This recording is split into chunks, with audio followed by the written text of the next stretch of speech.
오늘은 사무엘상 3장 말씀을 통하여서 그와 함께 계셔서 라는 제목으로 말씀 나누도록 하겠습니다. 하나님의 형상대로 지음받은 인간이 죄인이 되었을 때 하나님의 형상, 즉 하나님의 마음과 원리는 다 사라져버리고 죄의 마음과 죄의 원리만 남게 되었습니다. 자석이 서로 다른 성질의 극을 밀어내듯이 하나님과 더불어 에덴에서 살던 삶은 종결되었고 죄인은 그렇게 하나님과 떨어져서 멀어지게 되었습니다. 하나님께서는 늘 그렇게 떠나보낼 수밖에 없었던 죄인들에게 찾아오시는 것으로, 또 찾아오셔서 당신을 알리시고 또 은혜를 베푸시고, 그리고 상처 입은 이들을 치유하시고 쌈에 물어 그렇게 죄인들을 도우시고 역사하셨습니다. 죄의 결과 아파할 수밖에 없고 괴로워할 수밖에 없는 그들에게 이런 하나님의 역사는, 하나님의 도우심은 하나님을 알리시는 것으로, 또 그렇게 알리시면서 당신께서 하신 말씀, 그 말씀이 하나님을 알아, 하나님의 마음을 알아, 그것을 지키고 따를 때 복이구나 라는 결론으로 이끌어내시기 위하여서 지금까지 하나님이 역사하셨습니다.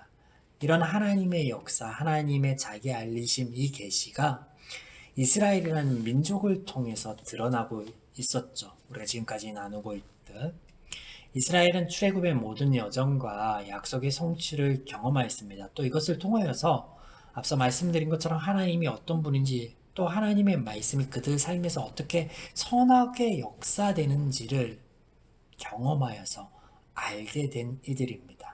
이제 그들은 하나님의 말씀처럼 자신들의 경험을 통해서 알게 된 것, 깨달게 된 것을 지키면서 누리기만 하면 되는데, 이것을 그들의 자녀에게, 손자들에게 가르쳐서 그들 또한 동일하게 행복한 삶을 누릴 수 있도록 하면 되는데, 이 일이 쉽지 않았다는 거예요. 왼쪽이냐 오른쪽이냐 선택에서 오른쪽, 답이 정해져 있고 오른쪽만 선택하면 됐는데 그 쉬운 일이 그들에게는 쉽지 않았다는 거예요. 왜냐하면 그들은 죄인이었어요. 하나님과 자석의 극이 다른, 하나님이 N극이시라면 그들은 S극이었으니까요. 같이 동행할 수 없는 상태의 죄인이었으니까. 오늘 본문에 이런 말씀이 등장합니다. 그때 여호와의 말씀이 희귀하다. 자, 이 말씀을 다른 번역본에 보시면 이렇게 표현하고 있습니다. 그때는 주님께서 말씀을 해주시는 일이 드물었고 환상도 자주 나타나지 않았다. 또 다른 번역본에서는 당시에는 여호와의 말씀을 듣기가 매우 힘들었고 환상을 보는 일도 거의 없었다. 사실 이 말씀이 이런 의미가 아닙니다. 이렇게 표현되고 있지만 이런 의미가 아니죠.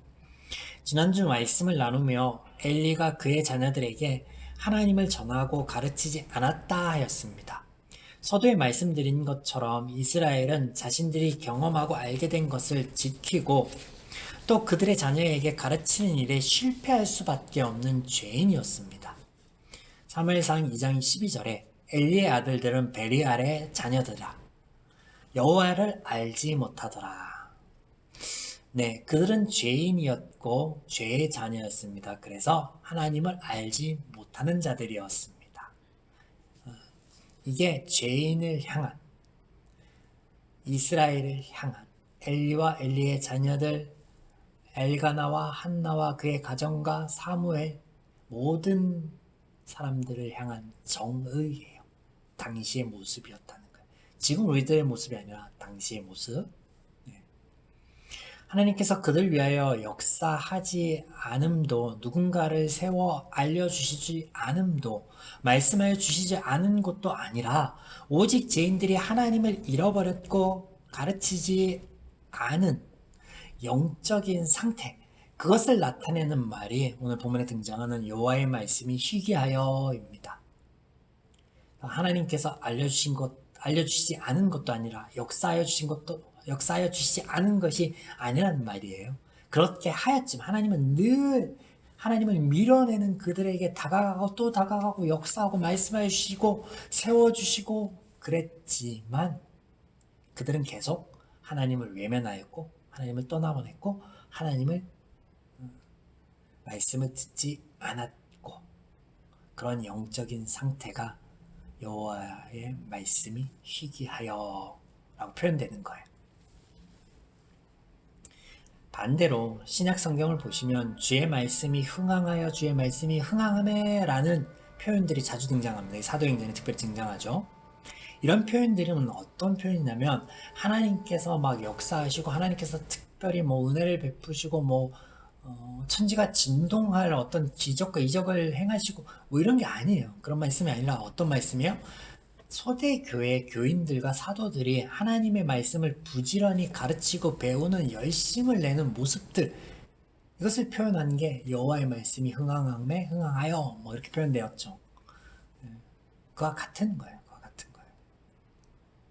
지금 이스라엘은 죄인의 소견에 옳은 대로 행함으로 하나님과 하나님의 말씀과 지속적으로 멀어지고 있습니다. 때문에 늘 그렇듯 죄인들이 아니라 하나님께서 찾아오시는 거예요. 하나님께서 다가오시는 거예요. 누구에게? 사무엘에게, 또 사무엘을 통하여 이스라엘 죄인들에게. 사무엘을 통해 역사하신 것 이 자체가 은혜입니다. 그런데 우리에게 남아있는 죄의 본성이 여기에 이유를 찾고 왜 사무엘이어야 합니까? 라고 반박을 하죠. 성경에 등장하는 표현들을 왜곡하기 쉽습니다. 그래서 앞서 여러 번역본들 말씀을 드렸는데 그런 거예요. 있는 그대로의 모습을 받아들이고 다른 모습, 전에 하나님이 역사하셨던 모습과는 다른 이런 말씀이 등장하는데 이게 왜 그런가? 의문을 던지기보다 혹은 해석을 해서 바른 결론을 내리기보다 우리 안에 그 죄의 본성, 하나님과 다른 마음과 기준들이 남아 있어서 계속 하나님의 모습을 달리 보고 하나님의 말씀을 듣고 싶은 걸 듣고 달리 듣는 거예요. 자, 오늘 성경에 표현된 이런 표현들을 우리가 되짚어 보는 이유가 여기에 있습니다. 제가 말씀드린 우리에게 남아있는 이 본성이 하나님 말씀, 하나님의 말씀으로 받아들이지 않고 내가 듣고 싶은 걸 듣게 된다는 거예요. 자, 사무엘에 대한 표현들이 등장하는데 2장, 3장에 사무엘에 대한 표현이 등장하는데 이것을 왜곡하기 쉽습니다. 어떤 말씀이냐면 자주 등장하는 게 여호와를 섬기니라. 요 말씀이에요. 여호와를 섬기니라. 자, 2장 11절에 그 아이는 제사장 엘리 앞에서 여호와를 섬기니라. 2장 18절에 사무엘은 어렸을 때 세마포 에봇을 입고 여호와 앞에 섬겼더라. 오늘 본문 1절 아이 사무엘이 엘리 앞에서 여호와를 섬길 때, 자, 여기서 여호와를 섬겼다라는 말이 하나님을 예배하며 신실하게 믿었다라 그런 표현이 아니에요. 그런 표현이 아니에요.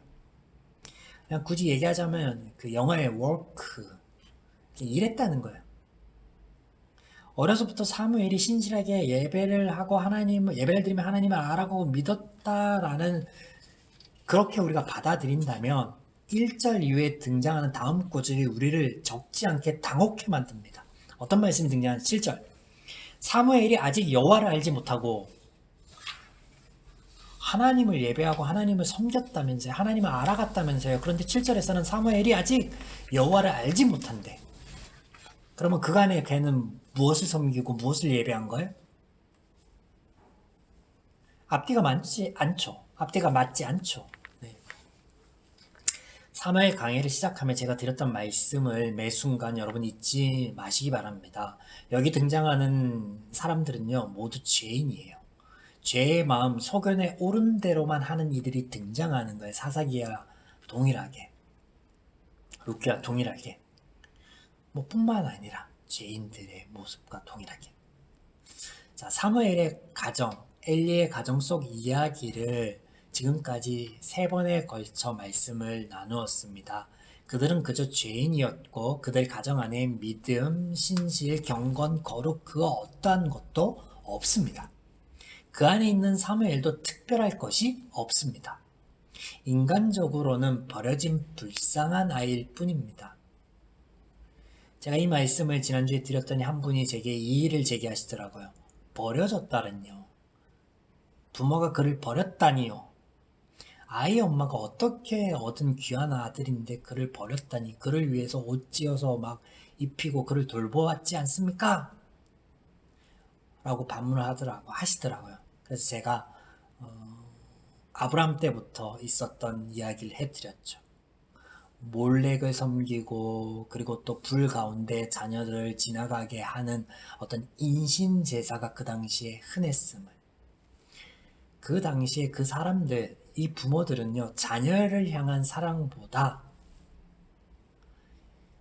이 신이라는 존재를 섬겨서 자녀를 드리는 것을 더 중하고 더 귀하게 여기던, 그것을 더 가치 높게 여기던 사람들이에요. 자녀를 향한 마음이라는 거는요, 우리의 감정이입을 하는 거예요. 우리 기준으로 바라본 거라는 거예요. 성경에서 하나님 그렇게 말씀하지 않는데 우리는 자꾸 우리의 마음으로, 내 기준으로, 내 소견에 오른 대로 말씀을 보려 하고 해석하려고 한다는 거예요.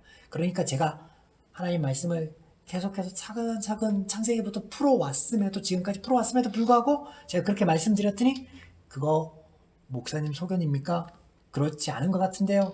라고 반문하는 거예요. 다시 본문으로 돌아가 여호와를 섬겼더라, 이 표현은 그냥 이랬다는 거예요. 이랬다는 거.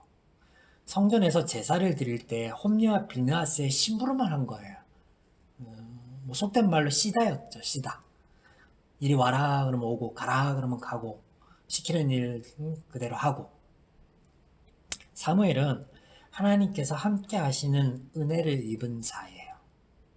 이제 하나님께서 그와 함께 하시며 어떤 은혜를 베푸셨는지 이 구체적인 내용이 등장하는 거예요. 3장부터 등장하는데 처음으로 등장합니다. 이 3장에서 아이 사무엘에게 하나님께서 찾아오십니다. 사무엘은 엘리 제사장이 자신을 부른 줄 알고 잠결에 뛰어가죠. 자, 보세요. 이 사무엘이 아이예요. 어린아이인데 사무엘아 라고 부르는 소리에 자리를 박차고 일어나서 얼른 엘리 앞까지 뛰어갑니다. 이게 사무엘의 신실한 모습이에요? 제사장을 섬기고 그런 모습이에요? 얼마나 홈리와 비느하스와 엘리에게 시달렸으면. 애잖아, 애. 애가 잠자다가 말고 사무엘아 라고 하는 소리, 멀리 떨어져 있었어요. 성경 표현대로 보면 떨어져 있었어. 방이 틀렸겠지. 사무엘아 라고는 뛰어갈 정도야. 저는 이 대목을 보면서 아이가 얼마나 긴장했으면, 사무엘이 얼마나 버려지고 비참한 삶을 살아가요. 하나님께서 함께하지 않으면 이 아이는 살 수 없는 환경이에요. 군대에 갓 입소해서 훈련받고 내부반에 각 잡고 앉아있던 제 모습이 떠올려요. 그래서 누군가가 기침만 해도 깜짝 놀라던 제 모습이 떠올려요.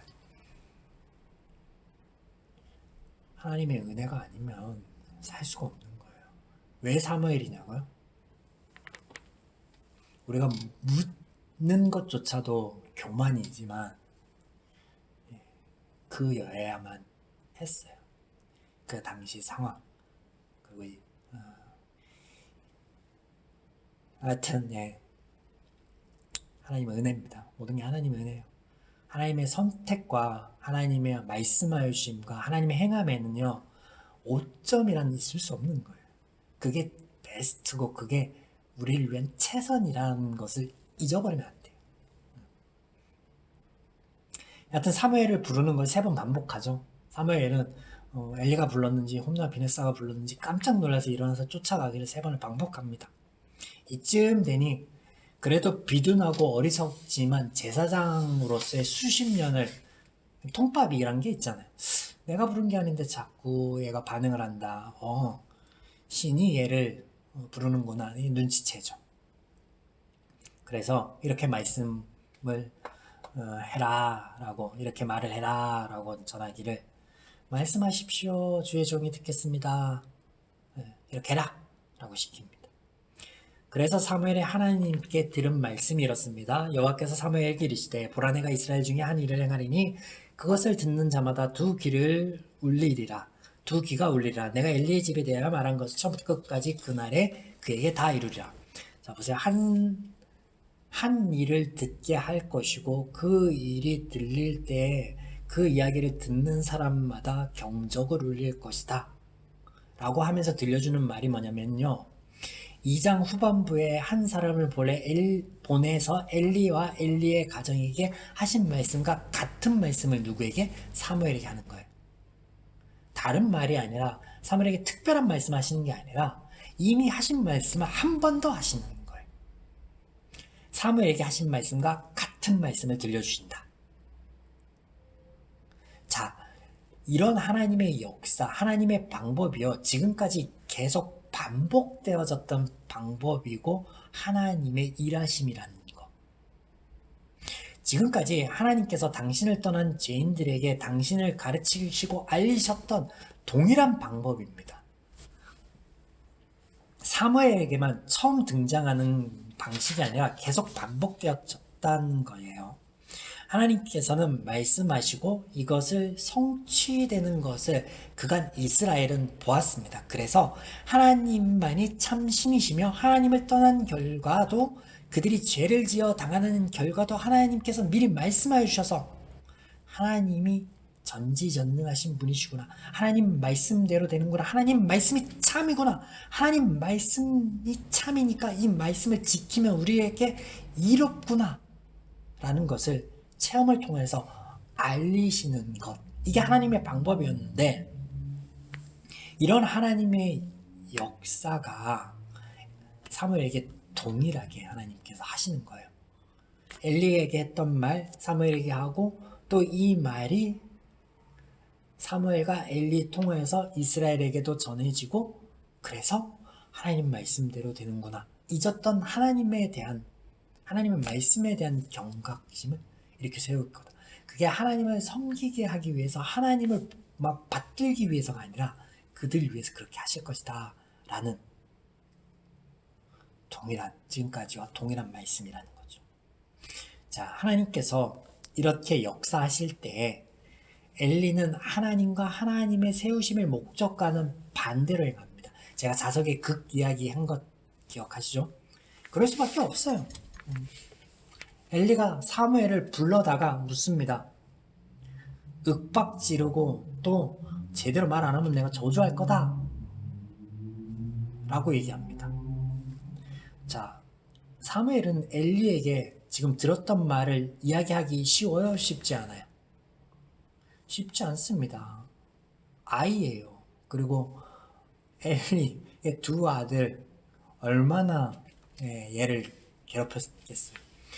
바짝 주눅 들고 얼어있는데 당신과 당신 아들들 죽을 거요, 당신 가정 망할 거요 라는 말을 어떻게 해, 얘가. 그러니 이 엘리라는 제사장이 지가 듣고 싶으니까 윽박지르기를, 하나님이 제대로 얘기 안 하면 널 저주하기를 원한다 라고 저주를 퍼붓습니다. 자, 이스라엘의 제사장은요, 제사함의 제사를 위해 존재합니다. 또한 그들은 이스라엘 백성들을 축복하고 하나님을 보이시고 알리는 통로의 역할을 해야 됩니다. 민수기 6장에 보면요, 이런 말씀이 있어요. 모세를 불러다가 하나님이 아론과 그의 아들들, 즉 제사장들에게 가르쳐서 이스라엘 자손을 영원히 축복하기를 원하노라 하시면서 하나님께서 하신 말씀이 이거예요. 우리가 잘 아는 말씀, 아이들 축복하며 자녀들 축복하면서 하시는 그 말씀.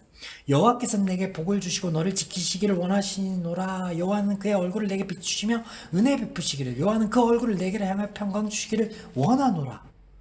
이 말씀을 가르치면서 그들은 이같이 내 이름으로, 제사장이에요, 이게 아론의 자손들, 그들은 내 이름으로 이스라엘 자손에게 축복할지라. 하나님이요, 제사장을 세우면서 그들에게 하나님의 축복의 통로가 되라고 했어요. 하나님께서 축복하여 주실 텐데, 하나님께서 반드시 복을 내려주실 텐데, 이것을 이스라엘 통해서 알게끔 하는 역할을 해야 되는데, 그와는 반대로 복이 아니라 저주를 그 입에 담는 거예요. 제사장이 하나님의 마음과 하나님의 목적과는 달리 뭘 위해서? 자신의 욕심, 듣고 싶은 말 들어야 되겠으니까 소견에 오른 대로 행하는 거예요. 엘리, 홈리, 비느하스 등 이스라엘의 제사장들이 다 이러하니 누가 있어 죄사함의 은혜와 하나님의 복을 빌어주는 역할을 지금 감당할 수 있겠습니까? 끊긴 거예요. 제사함의 제사, 전에 말씀드렸듯이 끊겼고 하나님의 축복의 통로, 또 하나님께서 복을 내려주신다라는 그 사실을 증명하는 일이 끊겨버리는 거예요. 그러니 하나님이 한 사람을 세워 내가 나를 위하여 충실한 제사장을 일으키니 그 사람은 내 마음 내 뜻대로 행할 것이라. 내가 그를 위하여 경건집을 세우니 그가 나의 기름 부음 받은 자들 앞에서 영구히 행하리라. 하나님께서 그렇게 사무엘을 세워서 그 끊기고 단절된 것을 잊겠다라고 선언하신 거예요. 그래야 살 수 있으니까. 그래야 죄인들이 살 수 있으니까. 하나님께서 사무엘과 함께 하시는 것은 한 위대한 선지자, 지도자를 세우는 것이 아니에요. 이를 위함이 아니에요. 아무도 하나님을 찾지 않고 알지 못할 그때 하나님께서 그들을 불쌍히 여기셔서 그들 중에 더욱 불쌍한 한 아이를 돌보시고 그와 함께 하심으로 그도 은혜를 입고 그를 통해서 이스라엘도 하나님의 은혜를 얻게 하기 위하여, 하나님을 알게 하시기 위해서, 아무도 하나님을 알지 못하고 찾지 않으니까 이 일을 행하시는 거예요. 자, 사무엘이 하나님께 들은 이야기를 들려주죠, 엘리에게. 그랬더니 엘리가 뭐라고 얘기해요? 엘리가 하나도 하나님께서 함께 하심으로 선하신 대로 그 일이 이루어질 것이다 라고 얘기합니다. 우리말에 보면 어떻게 나와 있냐면 18절에 보면 숨기지 않고 얘기했을 때 그가 이르되 이는 여호와니 선하신 대로 하실 것이라 라고 말합니다. 선하신 대로 하실 것이라. 이 말이 믿음의 고백이 아닙니다. 당연히 아니겠죠. 어떤 말이냐? 공동 번역에서 엄청 잘 표현해 놨어요. 공동 번역이 이렇게 표현합니다. 18절 그래서 사무엘이 숨김없이 다 털어놓았다. 그 말을 듣고 엘리는 중얼거렸다. 야훼께서 하시는 일 어련하시랴. 뭐예요? 하나님께서 하실 일이지 뭐 어련하시겠냐? 이 뭐예요? 그럼 그렇지. 여러분, 엘리와 같은 이 행위가요, 지금까지 지속되었지만 앞으로도 지속될 거예요. 하나님께서 은혜만을 베푸셨는데 죄인들은 하나님이 언제 우리를 위하여서 역사하시고 돌보셨나요? 하나님께서 함께 하셨다면 우리가 지금 이런 피해를 입고 이런 아픔을 딛고 살아가는 거 이거 아니잖아요. 하나님이 하시는 일이 어련하시겠습니까? 비꼬는 거예요. 조롱하는 거예요. 하나님의 은혜가 지속되고 있는 이 상황 속에서도 하나님의 은혜가, 하나님의 개입이, 간섭이 임하는 그 상황 속에서도 여전히 사무엘이 받은 복은 이런 하나님을 알게 된 거예요. 죄인을 위한 하나님, 그래 사랑하시는 하나님을 알게 된 복, 이게 사무엘이 받은 큰 은혜이자 복이에요. 또한 하나님을 알게 된 이 한 사람을 통해서 하나님께서는 다시금 당신을 이스라엘 전체에게 알리시겠죠. 앞으로 그 이야기가 펼쳐질 겁니다. 이스라엘이 하나님을 알고 하나님의 마음의 원리를 알아야 그들이 한 언약, 그들이 하나님과 더불어 맺은 언약, 그들을 위하여 주신 하나님의 말씀을 지켜서 자유롭고 평화하며 행복한 삶을 살 수 있기 때문에 그렇습니다. 하나님이 이것을 위해서 그렇게 역사하시고 애쓰고 수고하시는 거예요. 당신이 높임을 받기 위해서, 당신이 예배를 받기 위해서, 당신의 찬양을 받기 위해서, 그건 죄인인 네 생각이지 하나님 한 번도 그런 걸 원하신 적이 없어요. 하나님은 우리의 행복을 위해서 이 한 가지를 위하여서 지금껏 역사하셨고 사무엘 통해서 앞으로도 역사하실 것이에요. 사랑하는 여러분, 신앙은 우리가 하나님을 위하여 무엇인가를 하는 게 결코 아닙니다. 하나님께서 우리를 위하여 약속하신 것, 이를 위하여 역사하시는 하나님, 그 하나님을 아는 게 신앙이에요. 성경을 통해서 우리에게 말씀하시는 믿음이고 신앙이에요. 또 이렇게 안 것을 삶 속에서 하나님의 역사로 발견되는 것, 이것이 신앙이에요. 우리가 엘리처럼 하나님께서 우리에게 지속적으로 말씀해 주시고 성경을 통해서 깨닫게 하여 주실 때 우리가 취사 선택, 하나님의 말씀을 취사 선택하고 내 속에 옳은 대로 받아들이면요, 그러면 우리의 삶에서도 하나님께서 지속적으로 함께 하시며 역사하셔 주실 텐데, 그 하나님의 역사하심이 하나님의 역사하심으로 우리에게 다가오지 않는다는 거예요. 하나님이 언제 우리를 위해 역사하셨고 언제 우리의 아픔을 위해서 눈물을 흘리셨냐고 우리가 도리어 하나님 향해서 손가락질 할 거예요. 그런데 우리가 말씀드렸듯이 바른 신앙관을 가지고 있다면, 믿음을 가지고 있다면요, 매 순간이 하나님의 역사고 하나님의 은혜로 다가올 거예요. 그러면 우리의 환경과 우리의 여건이 뒤바뀌지 않아도 적어도 그를 대면하는 나의 마음은요, 전과 달라질 거예요. 이거 하나는 확실합니다. 그러면요, 거기서부터 역사는 시작되어지는 거예요. 하나님의 놀라운 은혜가 거기서부터 우리의 삶을 지탱하고 정복해 가는 거예요. 여러분, 이게 예수님이 증거하신 하나님의 나라고 하나님의 나라의 전파예요. 이 은혜를 이 한 주간도 또 지속적으로 누릴 수 있는 저와 여러분이기를 주님의 이름으로 간절히 축원합니다.